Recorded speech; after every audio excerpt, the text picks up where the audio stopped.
నమస్కారం. దూరదర్శన్ వార్తలకి స్వాగతం. నేను సరిత. ముందుగా ఈనాటి వార్తల్లోని ముఖ్యాంశాలు.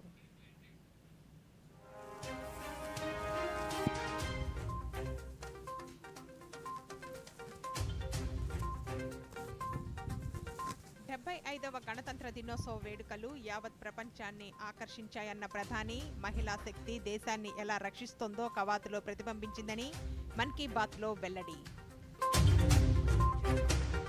అర్హత ఉన్న ప్రతి ఒక్కరూ ఓటరుగా నమోదు చేసుకోవాలన్న ప్రధాని, నిస్వార్థంగా సేవ చేస్తున్న వారినే పద్మ పురస్కారాలు వరించాయన్న మోదీ.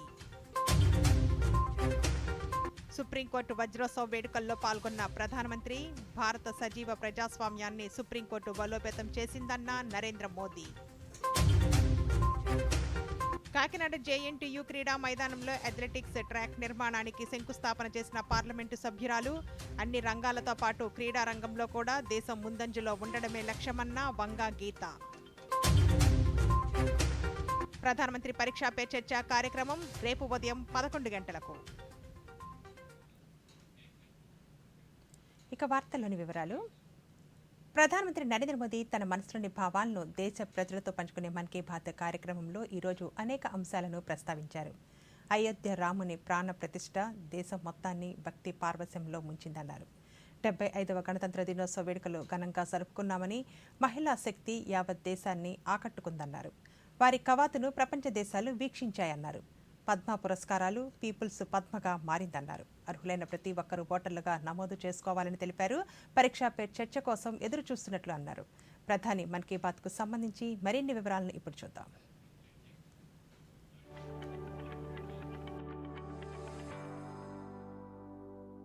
ప్రధానమంత్రి నరేంద్ర మోదీ తన మనసులోని భావాలను దేశ ప్రజలతో పంచుకునే మన్ కీ బాత్ కార్యక్రమంలో ఈరోజు అనేక అంశాలను ప్రస్తావించారు. 2024 సంవత్సరానికి ఇది తొలి మన్ కీ బాత్ అన్న ప్రధాని, అమృతకాలంలో 75వ గణతంత్ర దినోత్సవ వేడుకలు ఘనంగా జరుపుకున్నామని తెలిపారు. ఈ ఏడాదితో మన రాజ్యాంగం 75 ఏళ్లు పూర్తి చేసుకుందని, అలాగే సుప్రీంకోర్టు కూడా 75 ఏళ్లు పూర్తి చేసుకుంటోందని పేర్కొన్నారు. మన ప్రజాస్వామ్యానికి సంబంధించిన ఈ పండుగలు ప్రజాస్వామ్యానికి తల్లిగా ఉన్న భారతదేశాన్ని మరింత బలోపేతం చేస్తాయన్నారు. భారత పౌరుల ప్రాథమిక హక్కులతో పాటు భగవాన్ శ్రీరామచంద్రుడు, సీతామాత, లక్ష్మణుల చిత్రాలకు రాజ్యాంగంలో స్థానం కల్పించడం చాలా ఆసక్తిగా ఉందని, రాముడి పాలన మన రాజ్యాంగ నిర్మాతలకు కూడా స్ఫూర్తిదాయకమని పేర్కొన్నారు. 2024 का ये पहला मन की बात का कार्यक्रम है. अमृतकाल में एक नई उमंग है, नई तरंग है. 2 दिन पहले हम सभी देशवासियों ने 75वां गणतंत्र दिवस बहुत धूमधाम से मनाया है. इस साल हमारे संविधान के भी 75 वर्ष हो रहे हैं और सुप्रीम कोर्ट के भी 75 वर्ष हो रहे हैं. हमारे लोकतंत्र के ये पर्व मदर ऑफ डेमोक्रेसी के रूप में भारत को और सशक्त बनाते हैं. అయోధ్యలో ఈ నెల 22న జరిగిన ప్రాణ ప్రతిష్ఠ కోట్లాది మంది దేశవాసులను కట్టిపడేసిందన్నారు. అందరి భావాలు ఒక్కటేనని, అందరి భక్తి ఒక్కటేనని, అందరి మాటల్లో రాముడు, అందరి హృదయాల్లో రాముడు అనే భావన వెల్లివిరిసిందన్నారు. ఈ సమయంలో దేశంలోని చాలా మంది ప్రజలు రామ భజనలు పాడి శ్రీరాముని చరణాలకు సమర్పించుకున్నారన్నారు. అదే రోజు సాయంత్రం యావత్ దేశం రామజ్యోతులను వెలిగించి దీపావళి జరుపుకుందన్నారు. ఈ సమయంలో దేశం సామూహిక శక్తిని దర్శించిందన్నారు. ఇది అభివృద్ధి చెందిన భారతదేశం కోసం మన తీర్మానాలకు ప్రధాన ఆధారమన్నారు. साथियों, अयोध्या में प्राण प्रतिष्ठा के अवसर ने देश के करोड़ों लोगों को मानो एक सूत्र में बांध दिया है. सबकी भावना एक, सबकी भक्ति एक, सबकी बातों में राम, सबके हृदय में राम. देश के अनेकों लोगों ने इस दौरान राम भजन गाकर उन्हें श्री राम के चरणों में समर्पित किया. 22 जनवरी की शाम को पूरे देश ने राम ज्योति जलाई, दिवाली मनाई. इस दौरान देश ने सामूहिकता की शक्ति देखी, जो विकसित भारत के हमारे संकल्पों का भी बहुत बड़ा आधार है.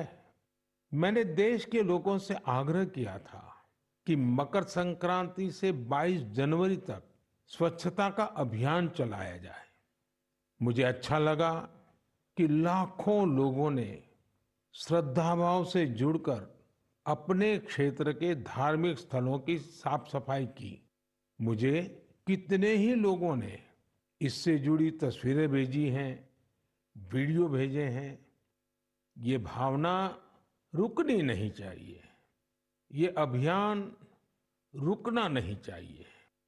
सामूहिकता की यही शक्ति हमारे देश को सफलता की नई ऊंचाई पर पहुंचाएगी। జనవరి 26న 75వ గణతంత్ర దినోత్సవాన్ని పురస్కరించుకుని జరిగిన కవాతు చాలా అద్భుతంగా సాగిందని ప్రధాని పేర్కొన్నారు. కవాతులో మహిళా శక్తి అందరినీ ఆకట్టుకుందన్నారు. కేంద్ర భద్రతా బలగాలు, ఢిల్లీ పోలీసు యంత్రాంగానికి చెందిన మహిళా బృందాలు కర్తవ్య పథలో కవాతు చేయడం ప్రారంభించినప్పుడు అందరూ గర్వంతో ఉప్పొంగిపోయారన్నారు. మహిళా బ్యాండ్ బృందం కవాతు చూసి వారి అద్భుతమైన సమన్వయాన్ని చూసి దేశ విదేశాల ప్రజలు హర్షం వ్యక్తం చేశారన్నారు. ఈసారి కవాతులో పాల్గొన్న 20 బృందాలలో 11 బృందాలు మహిళలవేనని, శకటాల్లో భాగస్వాములైన వారు కూడా మహిళా కళాకారులేనని తెలిపారు. సాంస్కృతిక కార్యక్రమాల్లో సుమారు 1500 మంది మహిళలు పాల్గొన్నారన్నారు. చాలా మంది మహిళా కళాకారులు శంఖం, నాదస్వరం, నగారా వంటి భారతీయ సంగీత వాయిద్యాలను ఉపయోగించారని, డిఆర్డీఓ ప్రదర్శించిన శకటం కూడా అందరి దృష్టిని ఆకర్షించిందన్నారు. నీరు, భూమి, ఆకాశం, సమాచార సాంకేతిక అంతరిక్షం ఇలా ప్రతి రంగంలోనూ మహిళా శక్తి దేశాన్ని ఎలా రక్షిస్తుందో ఇందులో చూపించారన్నారు. 21వ శతాబ్దపు భారతదేశం మహిళల నేతృత్వంలో అభివృద్ధి మంత్రంతో ముందుకు సాగుతోందన్నారు. मेरे प्यारे देशवासियों, इस बार 26 जनवरी की परेड बहुत ही अद्भुत रही, लेकिन सबसे ज्यादा चर्चा परेड में विमेन पावर को देखकर हुई। जब कर्तव्य पथ पर केंद्रीय सुरक्षा बलों और दिल्ली पुलिस की महिला टुकड़ियों ने कदमताल शुरू किया तो सभी गर्व से भर उठे। महिला बैंड का मार्च देखकर, उनका जबरदस्त तालमेल देखकर देश विदेश में लोग झूम उठे। इस बार परेड में मार्च करने वाले 20 दस्तों में से 11 दस्ते महिलाओं के ही थे। हमने देखा कि जो झांकी निकली उसमें भी सभी महिला कलाकार ही थी। जो सांस्कृतिक कार्यक्रम है उसमें भी करीब 1500 बेटियों ने हिस्सा लिया था। कई महिला कलाकार शंख, नादस्वरम और नागदा जैसे भारतीय संगीत वाद्य यंत्र बजा रही थी। डीआरडीओ ने जो झांकी निकाली उसने भी सभी का ध्यान खींचा। उसमें दिखाया गया कि कैसे नारी शक्ति जल, थल, नभ, साइबर और स्पेस हर क्षेत्र में देश की सुरक्षा कर रही है। 21वीं सदी का भारत ऐसे ही विमेन लेड डेवलपमेंट के मंत्र के साथ आगे बढ़ रहा है। దేశానికి చెందిన పలువురు క్రీడాకారులు, అథ్లెట్లు రాష్ట్రపతి భవన్లో అర్జున పురస్కారాలతో సన్మానించడం జరిగిందని, ఇది అందరి దృష్టిని ఆకర్షించిందన్నారు. అర్జున పురస్కారాలు స్వీకరించిన అమ్మాయిలు వారి జీవిత ప్రయాణాలు తెలుసుకునే అవకాశం లభించిందన్నారు. ఈసారి 13 మంది మహిళా అథ్లెట్లను అర్జున పురస్కారాలతో సత్కరించారన్నారు. మహిళలు స్వయం సహాయక సంఘాలతో తమదైన ముద్ర వేసుకుంటున్నారన్నారు. ప్రతి గ్రామంలోనూ పొలాల్లో డ్రోన్ల ద్వారా వ్యవసాయం చేయడంలో సహాయం చేసే నమో డ్రోన్ సోదరి మణులను చూసే రోజు ఎంతో దూరంలో లేదన్నారు. ఈ సందర్భంగా ఉత్తరప్రదేశ్లో మహిళా బృందాలు జీవ ఎరువులు, జీవ పురుగు మందులను తయారు చేస్తూ ఎలాంటి అభివృద్ధిని సాధించారో ప్రధాని మన్ కీ బాత్ లో వివరించారు. సమాజాన్ని, దేశాన్ని బలోపేతం చేసేందుకు నిస్వార్థంగా పనిచేస్తున్న దేశవాసుల ప్రయత్నాలకు మన్ కీ బాత్ లో మనం ప్రాధాన్యతనిస్తున్నామని ప్రధాని పేర్కొన్నారు. పద్మ పురస్కారాలు అందిస్తున్న అంశాన్ని ప్రస్తావిస్తూ పద్మ పురస్కారాలు ఇప్పుడు పీపుల్స్ పద్మగా మారిందన్నారు. గత దశాబ్ద కాలంలో పద్మ పురస్కారాల విధానం పూర్తిగా మారిపోయిందని తెలిపారు. మీడియా పతాక శీర్షికలకు దూరంగా, వార్తాపత్రికల మొదటి పేజీలకు దూరంగా ఎటువంటి ప్రాముఖ్యత లేకుండా సామాజిక సేవలో నిమగ్నమైన వ్యక్తులు పద్మ పురస్కారాలు అందుకుంటున్నారన్నారు. పద్మ పురస్కారాల ప్రతిష్ట, విశ్వసనీయత, గౌరవం ప్రతి సంవత్సరం పెరుగుతున్నాయని పేర్కొంటూ వారికి శుభాకాంక్షలు తెలిపారు. దేశంలో అవయవదానం చేసే వారి సంఖ్య పెరుగుతోందని, ఈ నిర్ణయం అంత సులభం కాదని, అయితే వారు చాలా మంది ప్రాణాలను కాపాడుతున్నారని ప్రధాని పేర్కొన్నారు. కొన్ని సంస్థలు అవయవదానంపై ప్రజలకు అవగాహన కల్పించడంతో పాటు వారి ప్రాణాలను కాపాడుతున్నారన్నారు. ప్రపంచ ఆరోగ్య సంస్థ సహాయంతో ఆయుష్ మంత్రిత్వ శాఖ ఆయుర్వేదం, సిద్ధ, యునాని వైద్య విధానాలకు సంబంధించిన డేటాను, పదజాలాన్ని వర్గీకరించిందని ప్రధాని తెలిపారు. ఆయుర్వేదం, యునాని, సిద్ధ వైద్య విధానాల్లో వ్యాధి చికిత్సకు సంబంధించిన పదజాలాన్ని కోడింగ్ చేశారని, మన వైద్యులు వీలైనంత త్వరగా ఈ కోడింగ్ ను స్వీకరిస్తారని తాను నమ్ముతున్నట్లు ప్రధాని పేర్కొన్నారు.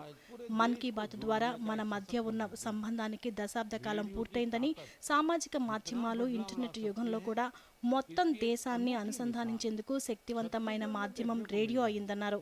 రేడియో శక్తి ఎంత పరివర్తన తీసుకొస్తుందో చెప్పడానికి ఛత్తీస్గఢ్లో 7 సంవత్సరాలుగా జనాదరణ పొందిన హమార్ హాదీ హమార్ గోట్ రేడియో కార్యక్రమాన్ని ప్రధాని వివరించారు. ఛత్తీస్గఢ్లోని 4 ఆకాశవాణి కేంద్రాలు ప్రసారం చేసే ఈ కార్యక్రమంలో ఏనుగుల గుంపు అడవిలోని ఏ ప్రాంతం గుండా వెళ్తుందో సమాచారాన్ని రేడియో ద్వారా అందిస్తారని తెలిపారు. దాంతో ప్రజలు అప్రమత్తంగా ఉండడంతో పాటు ప్రమాదం బారిన పడకుండా వాటి వల్ల కలిగే నష్టాన్ని తగ్గిస్తోందన్నారు. ఛత్తీస్గఢ్ తీసుకున్న ఈ చొరవను, ఆ అనుభవాలను సద్వినియోగం చేసుకోవాలని ప్రధాని కోరారు. ఈ నెల 25న జాతీయ ఓటర్ల దినోత్సవాన్ని జరుపుకున్నామని, దేశంలో ప్రస్తుతం 96 కోట్ల మంది ఓటర్లు ఉన్నారని, దేశంలో పోలింగ్ కేంద్రాల సంఖ్య దాదాపు 10.5 లక్షలకు చేరుకుందని, ప్రతి పౌరుడు ఓటు హక్కు వినియోగించుకునేలా చేసేందుకు ఎన్నికల సంఘం చేస్తున్న కృషిని ప్రధాని అభినందించారు. ఓటర్లలో అవగాహన పెరగడానికి ఎన్నో ప్రత్యామ్నాయాలు జరుగుతున్నాయన్నారు. అర్హత పొందిన యువత ఓటరుగా తప్పకుండా నమోదు చేసుకోవాలని ప్రధాని కోరారు. ఒక్క ఓటు దేశ సౌభాగ్యాన్ని మార్చగలదని, దేశ భవితవ్యాన్ని రూపొందించగలదని పేర్కొన్నారు. इसी 25 जनवरी को हम सभी ने नेशनल वोटर्स डे मनाया है।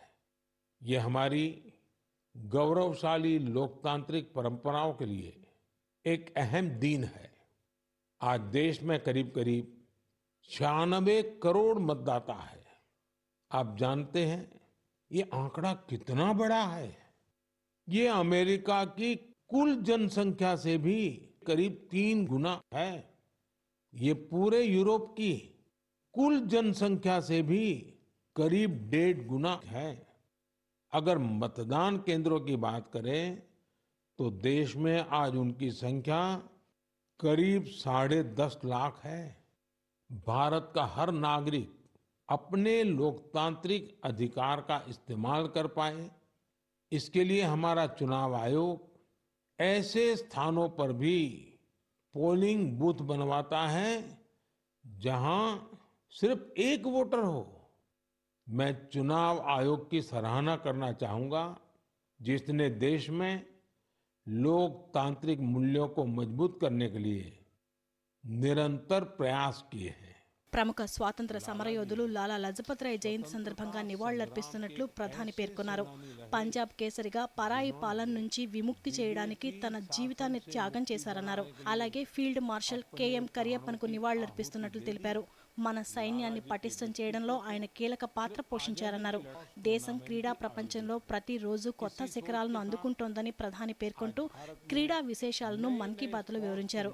ఇక ఈ నెల 29న జరిగే పరీక్షా పే చర్చ విశేషాలను 6 ఎడిషన్లలో సాధించిన ప్రగతిని ప్రధాని వివరించారు. పరీక్షల సంబంధిత ఒత్తిడిని తగ్గించడానికి ప్రయత్నిస్తానని, పరీక్షా పే చర్చ చదువు, పరీక్షలకు సంబంధించిన వివిధ సమస్యలపై సంభాషించడానికి ఒక వేదికగా మారిందన్నారు. ఈసారి 2.25 మందికి పైగా విద్యార్థులు ఈ కార్యక్రమం కోసం నమోదు చేసుకున్నారని, ఆ విశేషాలను ప్రధాని మన్ కీ బాత్లో వివరించారు. साथियों, कल 29 तारीख को सुबह 11 बजे हम परीक्षा पे चर्चा भी करेंगे। परीक्षा पे चर्चा का ये 7वां संस्करण होगा। ये एक ऐसा कार्यक्रम है जिसका मैं हमेशा इंतजार करता हूं। इससे मुझे स्टूडेंट्स के साथ बातचीत करने का मौका मिलता है और मैं उनके परीक्षा संबंधी तनाव को कम करने का भी प्रयास करता हूं। पिछले 7 वर्षों में परीक्षा पे चर्चा शिक्षा और परीक्षा से संबंधित कई मुद्दों पर बातचीत करने का एक बहुत अच्छा माध्यम बनकर उभरा है। मुझे खुशी है कि इस बार 2.25 करोड़ से अधिक विद्यार्थियों ने इसके लिए रजिस्ट्रेशन कराया है और अपने इनपुट भी दिए हैं। मैं आपको बता दूं, ఇప్పుడొక చిన్న విరామం.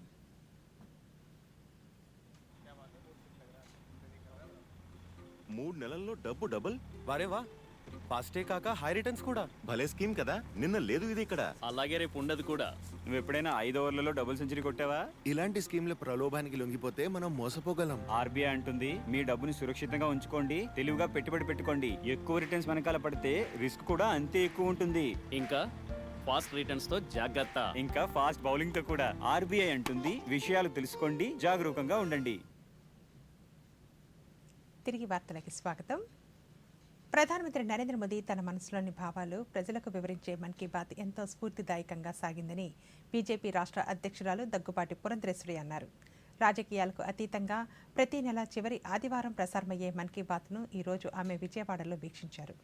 ఈ సందర్భంగా ఆమె మాట్లాడుతూ గ్రామీణ ప్రాంతాల్లో యువత సాధిస్తున్న విజయాలు ప్రధాని ప్రస్తావిస్తున్నారని, దేశవ్యాప్తంగా మన సాంస్కృతిక వైభవం కూడా ప్రధాని నోట వినే అవకాశం కలిగిందన్నారు. చేటువంటి కార్యక్రమం మన్ కీ బాత్ అంటే మనసులోని మాట అని చెప్పి దీనికి నామకరణం చేయడం జరిగింది. వారు ప్రధాని అయిన దగ్గర నుండి నేటి వరకు కూడా ప్రతి నెల చివరి ఆదివారం తప్పకుండా దేశవాసులతోటి వారు తన మనసులో ఉన్నటువంటి ఆలోచనలు ఏవైతే ఉంటాయో, అదేవిధంగా సమాజానికి దేశానికి ఉపయోగపడేటువంటి అనేక విషయాలు వారు భారతీయులతో పంచుకోవటం మాత్రమే కాకుండా భారతీయులకు కూడా ఒక స్ఫూర్తినిస్తారు, మీరు ఏ విధంగా ముందుకు వెళ్ళొచ్చు అని. ఇప్పుడు దేశం కావచ్చు, సమాజం కావచ్చు, అనేక సమస్యల్ని ఎదుర్కొంటున్నటువంటి నేపథ్యంలో ప్రత్యేకించి పర్యావరణకు సంబంధించినటువంటి అంశం కావచ్చు, మహిళాభివృద్ధికి సంబంధించినటువంటి అంశం. ప్రధానమంత్రి నరేంద్ర మోదీ తన మనసులోని భావాలను దేశ ప్రజలతో పంచుకునే మన్ కీ బాత్ కార్యక్రమాన్ని తిరుపతి ప్రజలు ఆసక్తిగా తిలకించారు. 20 డివిజన్లలో శక్తి కేంద్రాల ద్వారా ప్రజలందరూ తిలకించేలా బీజేపీ తెరలను ఏర్పాటు చేసింది. ఈ సందర్భంగా బీజేపీ సాంస్కృతిక విభాగం అధ్యక్షులు గుండాల గోపీనాథ్ మాట్లాడుతూ అయోధ్యలో రామమందిర నిర్మాణం, స్వచ్ఛ భారత్, పరీక్షా పే చర్చపై ప్రధాని ప్రస్తావించిన అంశాలు ప్రజలకు స్ఫూర్తినిస్తున్నాయన్నారు. మన్ కీ బాత్ కార్యక్రమం ప్రతి నెల చివరి ఆదివారం మేము తప్పకుండా వీక్షిస్తున్నాము. ఈరోజు కూడా స్థానిక ప్రజలతో కలిసి మేము అందరూ మిత్ర బృందంతో కలిసి ఈరోజు మన్ కీ బాత్ కార్యక్రమాన్ని వీక్షించాము. గౌరవ ప్రధాని నరేంద్ర మోడీ గారు ఎన్నో మనకి మంచి విషయాలు దీంట్లో తెలియపరుస్తారు. ఈరోజు తెలియపరిచిన విషయాల్లో మన భవ్య రామ మందిరం బాలరాముని ప్రతిష్ట సందర్భంగా దేశం మొత్తం జై శ్రీరామ్ నిదానంతో భక్తి భావంతో దేశంలోని స్థానిక ఆలయాల్లో పరిసర ప్రాంతాలు పరిశుభ్రత చేయమన్నారు. స్వచ్ఛ భారత్ కార్యక్రమాన్ని చేసిన దానికి అందరికీ నరేంద్ర మోడీ గారు మనకి అభినందనలు తెలిపారు. ఈరోజు నరేంద్ర మోడీ గారు పిల్లలతో మాట్లాడే అవకాశం ఈ పరీక్షకి చర్చా కార్యక్రమంలో నాకు దొరికిందని ఆయన ఎంతో సంతోషపడ్డారు. పిల్లలకు క్రీడలు పోటీలు ఎక్కువగా పెట్టాలన్నారు. క్రీడా శక్తి పిల్లల్లో ఉంటే ఎంతో సృజనాత్మకంగా ఉపయోగపడుతుంది. క్రీడా పోటీలు ఎక్కువగా పెట్టాలన్నారు.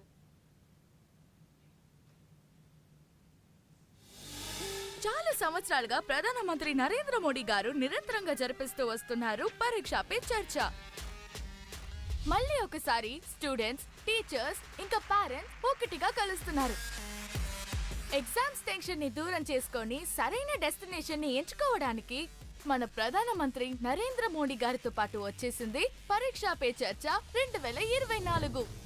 పదండి, ఒత్తిడిపై నియంత్రణ సాధించి జీవితాన్ని ఒక వేడుకలా జరుపుకుందాం. పరీక్షా పే చర్చలో కలుసుకుందాం.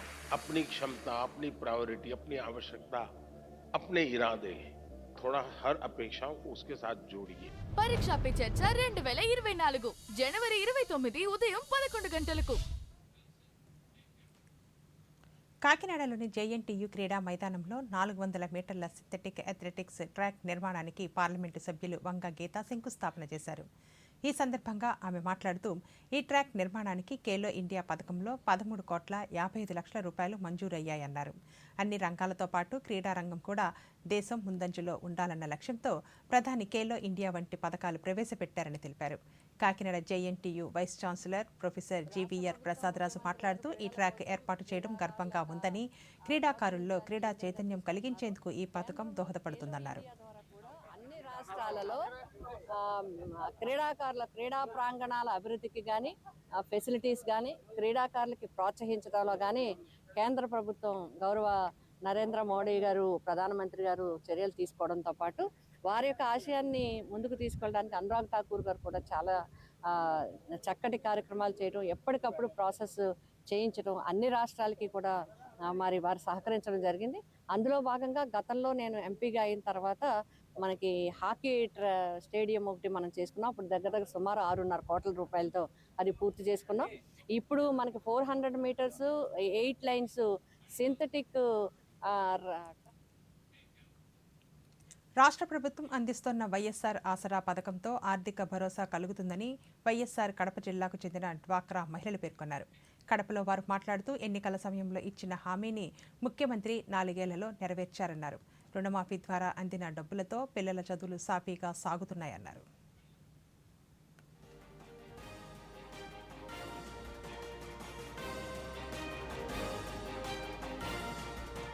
मुबारक ग्रुप से आई हूँ। जगन सर जो करी ही सब कुछ अच्छा करी। हमें डागरे से ही चार बार ऋण माफी देतू गए दी है। एक बार को हमको 9,100 चिल्लराई ताकि हमको सहारा हुआ। जगन सर आने से सब कुछ दी और 40-5 साल वाले को भी दी। बुढ़े आदमी को पिंचिन उजाला होते नहीं आको दराजा मार को पिंचिन देती 2,000 से 3,000 तक करी। कितना की सहारा होता है बुढ़े इंसान को। आजकल एक बेटा नहीं देता वैसा देते ही नो। మా గ్రూప్ పేరు మౌని ఎస్హెచ్జి.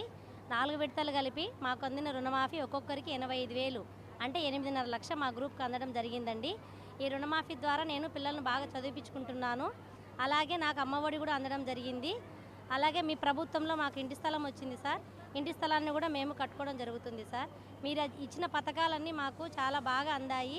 పేద ప్రజలకు ఇలాంటి పథకాలు ఇవ్వడం వల్ల వాళ్ళ జీవనోపాధులకు తర్వాత వాళ్ళ అభివృద్ధి కోసం ఎంతో ఉపయోగపడుతున్నాయి. మా ఎస్ఎఫ్జికి వచ్చేసి వైఎస్ఆర్ ఆసరా 2 లక్షలు అమౌంట్ రుణమాఫీ కావడం జరిగింది. 3 విడతలు 1,50,000 రావడం జరిగింది. 4వ విడతగా 2 లక్షల రూపాయలు మా సంఘానికి రావడం జరిగింది. వైఎస్ఆర్ ఆసరా ఇచ్చినందుకు జగనన్నకు.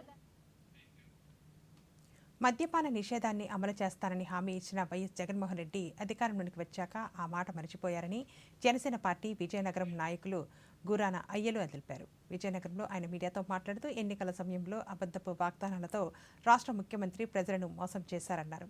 మద్యం ధరలు విపరీతంగా పెంచారన్నారు. మరోసారి ప్రజలను మోసం చేసేందుకు వైసీపీ సిద్ధమైందన్నారు. జగన్మోహన్ రెడ్డి గారు ఎన్నికల శంఖారావం పూరిస్తూ చాలా విషయాలు చెప్పడం జరిగింది. గొప్ప విషయం ఏంటంటే లేనివి ఉన్నట్లు చెప్పడం అది జగన్మోహన్ రెడ్డి ఒక్కరికే సాధ్యమనే విషయాన్ని నేను ముందుగా తెలియజేసుకుంటున్నాను. అంతేకాకుండా అభివృద్ధి చేసామని చెప్తున్నాడు ఆయన. ఏం చేసామని ఆయన నువ్వు అభివృద్ధి అని చెప్పి మేము ఆయనే సూటిగా అడుగుతున్నాం. ఆయన్ని కానీ ఆయన పక్కనున్న మంత్రులు కానీ ఆయనతో పాటు గెలిచి ఉన్న శాసనసభ్యులు కానీ ఎవరైనా సరే చెప్పాలి. ఎందుకంటే కనీసం ఉపాధి అవకాశాలు లేవు, పరిశ్రమలు లేవు, మరి చేయూతలు లేవు. ఇవేవి లేకుండా మేము అభివృద్ధి చేసామని అంటే ఏంటి? ఒక 2 బిల్లు. విద్యార్థుల్లో పరీక్షలపై భయాన్ని పోగొట్టేందుకు పరీక్ష పే చర్చ కార్యక్రమం ద్వారా ప్రధానమంత్రి ఇచ్చే సూచనలు దోహదపడుతున్నాయని జాతీయ ఉత్తమ ఉపాధ్యాయులు కొడతాల ఫణిభూషణ్ శ్రీధర్ తెలిపారు. విశాఖలో ఆయన మీడియాతో మాట్లాడుతూ పరీక్షల సమయంలో విద్యార్థుల్లో ఉండే ఒత్తిడిని అధిగమించేందుకు ప్రధాని సలహాలు ఉపయోగపడుతున్నాయని, పరీక్ష పే చర్చ విద్యా వ్యవస్థల్లో పెను విప్లవాలు తెస్తున్నాయన్నారు.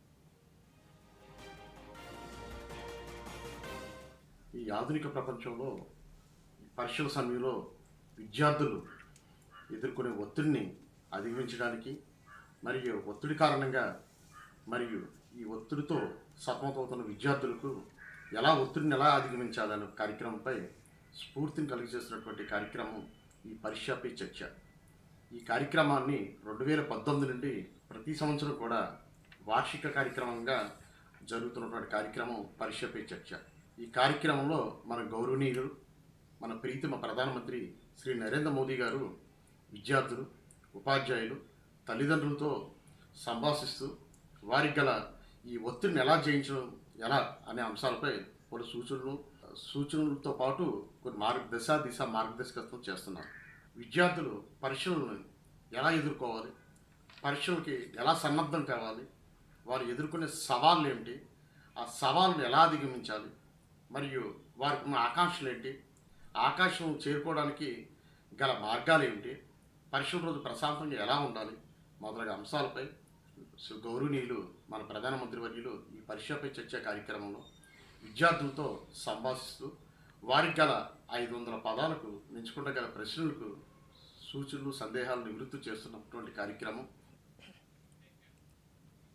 మానవ సేవే మాధవ సేవ అనే నినాదాన్ని పాటిస్తూ ప్రతి ఒక్కరూ సేవా గుణాన్ని కలిగి ఉండాలని శ్రీకాకుళం నగరపాలక సంస్థ కమిషనర్ చెల్లా పోపులేసు పేర్కొన్నారు. శ్రీకాకుళంలో ఒక స్వచ్ఛంద సంస్థ ఆధ్వర్యంలో ఏర్పాటు చేసిన ఉచిత నేత్ర వైద్య శిబిరాన్ని ఆయన ప్రారంభించారు. ఈ సందర్భంగా కమిషనర్ మాట్లాడుతూ ప్రభుత్వాలతో పాటు ప్రైవేట్ సంస్థలు స్వచ్ఛందంగా ముందుకు వచ్చి ఇలాంటి కార్యక్రమాలు నిర్వహించడం ద్వారా ఎందరికో మేలు కలుగుతుందన్నారు.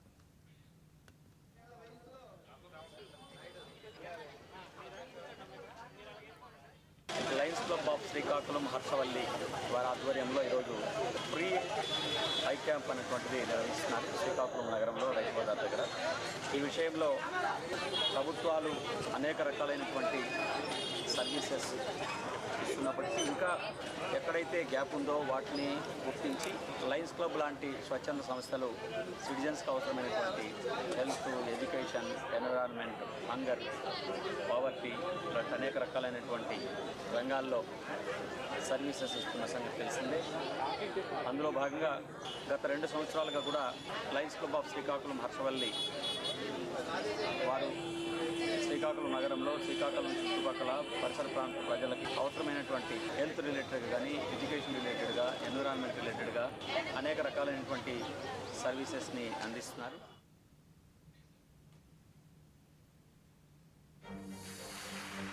ఈ పరీక్ష పే చర్చలో ఏముంది? స్టూడెంట్స్ యొక్క ఎగ్జామ్ స్ట్రెస్ ని దూరం చేసే విధంగా. ఈ పరీక్ష పే చర్చలో ఏముంది? టీచర్స్, పేరెంట్స్ సందేహాల్ని తొలగించే విధంగా. ఈ పరీక్ష పే చర్చలో ఏముంది? మన జీవితాన్ని ఒక వేడుకలా జరుపుకునే విధంగా. ఈ పరీక్ష పే చర్చలో ఏముంది? దీని యొక్క 7వ ఎడిషన్ లో 2,26,00,000 మంది పాల్గొని ప్రోత్సహించే విధంగా. ఈ ప్రశ్నలన్నిటికీ సమాధానాలు లభిస్తాయి ప్రధానమంత్రి నరేంద్ర మోడీ గారు స్టూడెంట్స్, టీచర్స్, పేరెంట్స్ ని కలిసేటప్పుడు. పరీక్ష పే చర్చ 2024 జనవరి 29 ఉదయం 11 గంటలకు. భారత సజీవ ప్రజాస్వామ్యాన్ని సుప్రీంకోర్టు బలోపేతం చేసిందని ప్రధానమంత్రి నరేంద్ర మోదీ పేర్కొన్నారు. ఢిల్లీలో భారత సర్వోన్నత న్యాయస్థానం వజ్రోత్సవ వేడుకలను ప్రారంభించి ప్రధాని మాట్లాడుతూ నేటి దేశ ఆర్థిక విధానాలు రేపటి ఉజ్వల భారతదేశానికి ఆధారం కాగలవన్నారు. ఈజ్ ఆఫ్ జస్టిస్ అందించడంలో టెక్నాలజీ కీలక పాత్ర పోషిస్తోందని, ప్రస్తుత పరిస్థితులకు అనుగుణంగా చట్టాలను ఆధునీకరించేందుకు ప్రభుత్వం చురుగ్గా కృషి చేస్తోందన్నారు. ప్రజలకు మెరుగైన అవగాహనకు సరళమైన భాషలో చట్టాలను రూపొందించడంతో పాటు కోర్టు తీర్పులు, ఉత్తర్వులకు కూడా ఇదే విధానాన్ని కొనసాగించాలన్నారు. దేశంలోని అన్ని కోర్టుల డిజిటలైజేషన్ను భారత ప్రధాన న్యాయమూర్తి స్వయంగా పర్యవేక్షించడంపై ప్రధాని సంతోషం వ్యక్తం చేశారు. ఈ సందర్భంగా డిజిటల్ సుప్రీంకోర్టు నివేదికలు, డిజిటల్ కోర్టులు 2.0 సుప్రీంకోర్టు కొత్త వెబ్సైట్తో కూడిన పౌర కేంద్రీకృత సమాచారం, సాంకేతిక కార్యక్రమాలను సుప్రీంకోర్టు ప్రధాన న్యాయమూర్తి జస్టిస్ డివై చంద్రచూడ్తో కలిసి ప్రధాని ప్రారంభించారు. इसका प्रमुख माध्यम है। साथियों, देश की पूरी न्याय व्यवस्था सुप्रीम कोर्ट के दिशा निर्देशों और मार्गदर्शन, आपके गाइडेंस पर निर्भर होती है। ये हमारा कर्तव्य है कि इस कोर्ट की एक्सेसिबिलिटी भारत के अंतिम छोर तक हो और इससे हर भारतीय की आवश्यकताएं पूरी हो सके। इसी सोच के साथ कुछ समय पहले ई कोर्ट मिशन प्रोजेक्ट के 3रे चरण को स्वीकृति दी है। अमृतकाल के हमारे బీహార్ రాష్ట్ర ముఖ్యమంత్రిగా నితీష్ కుమార్ ప్రమాణ స్వీకారం చేశారు. పాట్నాలోని రాజ్భవన్లో జరిగిన కార్యక్రమంలో ఆ రాష్ట్ర గవర్నర్ రాజేంద్ర నితీష్ కుమార్తో ప్రమాణ స్వీకారం చేయించారు. బీజేపీకి చెందిన 3 అభ్యర్థులు, జేడీయూకి చెందిన 3 అభ్యర్థులు మంత్రులుగా ప్రమాణ స్వీకారం చేశారు. కాగా జేడీయూ కూటమిలో బీహార్ ముఖ్యమంత్రిగా రాజీనామా చేసిన నితీష్ కుమార్ గవర్నర్కు లేఖ సమర్పించారు. అనంతరం బీజేపీతో జట్టు కట్టి కొత్త ప్రభుత్వాన్ని ఏర్పాటు చేశారు. దీంతో బీహార్ ముఖ్యమంత్రిగా నితీష్ కుమార్ 9వ సారి ప్రమాణ స్వీకారం చేశారు.